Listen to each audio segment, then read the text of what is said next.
Sri Gayatri Tours and Travels, a leading Kailash Manas Sarovar tour operator.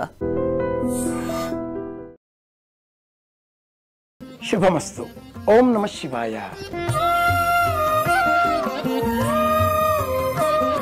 Kailasa శిఖరే రమ్యే. Kailasa పర్వతం పైన ఆదిదేవుడు కొలువై ఉన్నాడు. వెళదాం, చూద్దాం. ఇంద్రాది దేవతలే ఆ స్వామిని సేవించి తరిస్తున్నారు. మానవులం మనం ఎప్పుడు వెళ్ళాలి, ఎలా వెళ్ళాలి? ప్రపంచవ్యాప్తంగా ఉన్న 4500 మతాలలో మొదట 4 స్థానాలలో ఉన్న మతాలలో బౌద్ధం ఒకటి. బౌద్ధ ధర్మాన్ని అనుసరించి త్రిపిట జాతక కథలలో వారికి అశ్వం చాలా ముఖ్యమైనది. 5 ప్రధాన జంతువులుగా బౌద్ధ ధర్మ జ్యోతిష శాస్త్రం వివరించేటటువంటి ఈ విషయంలో 5వది గుర్రం. జాతకాలన్నీ బౌద్ధ ధర్మంలో కూడా ఉంటాయి. వాళ్ళకి గుర్రం ప్రధానం. అలాంటి ఆ అశ్వ సంబంధితమైన వర్గీకరణలో కాకి, గుర్రం, కుందేలు ఇలాంటి వాటిల్లో గుర్రానికి సంబంధించిన ఒక ప్రత్యేకమైన నేపథ్యం 13వ సంఖ్యకు ఉంది.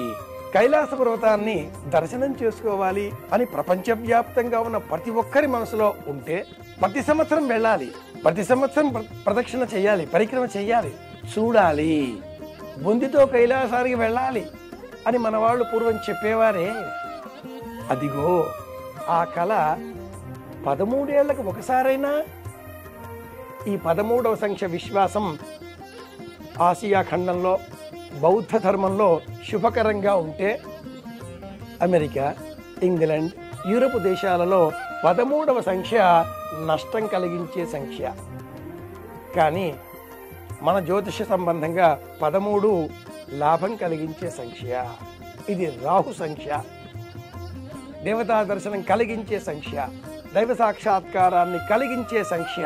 సంఖ్యాశాస్త్ర నియమాలను అనుసరించి అటువంటి 13 సంవత్సరాలకు ఒకసారైనా కైలాస దర్శనం చేయగలిగితే, పరిక్రమ చేయగలిగితే ప్రతి సంవత్సరం చేసిన పుణ్య ఫలం, బలం మనకు లభిస్తాయి. ఎప్పుడో 13 సంవత్సరాలకు పూర్వం ఇలాంటి ఘటన ఏర్పడింది. పలువురు బౌద్ధ ధర్మావలంబులు కైలాస పరిక్రమ చేసి ఉన్నారు.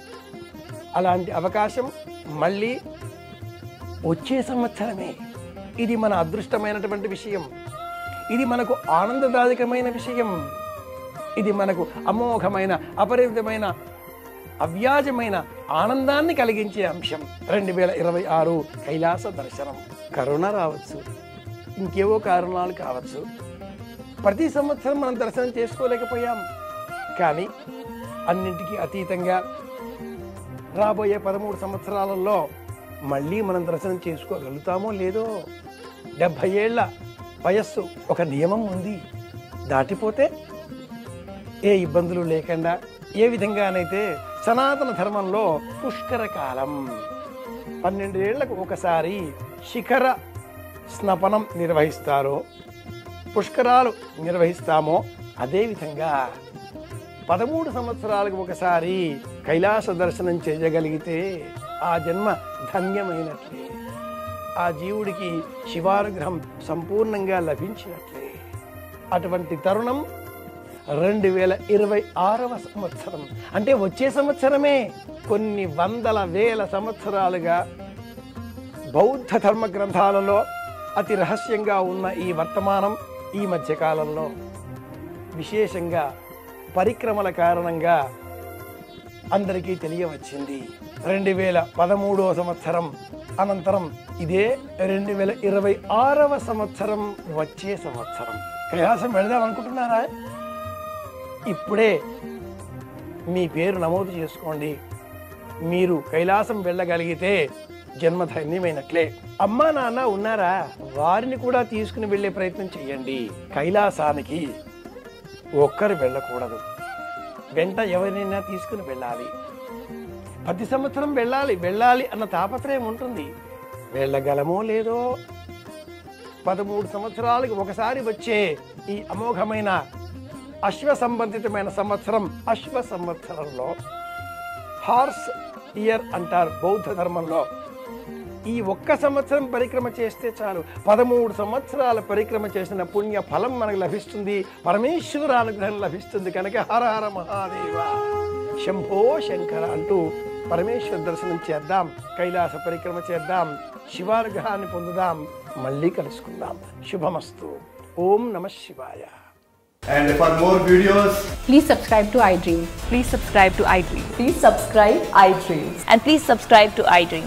For more videos, subscribe to iDream. please like, share and subscribe to the channel. Congratulations, iDream. Subscribe to iDream. Subscribe to iDream. So subscribe to iDream Media. iDream ki iDream team andarki huge congratulations. Please subscribe iDream Media. Please subscribe to iDream. Subscribe iDream. Please subscribe to iDream.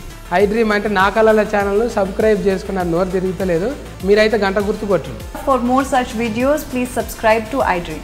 Subscribe to iDream. Please subscribe to iDream. Please subscribe iDream Media. Please do subscribe to iDream. Please subscribe to iDream Media. For best entertainment and information, please subscribe iDream. And don't forget to subscribe to iDream.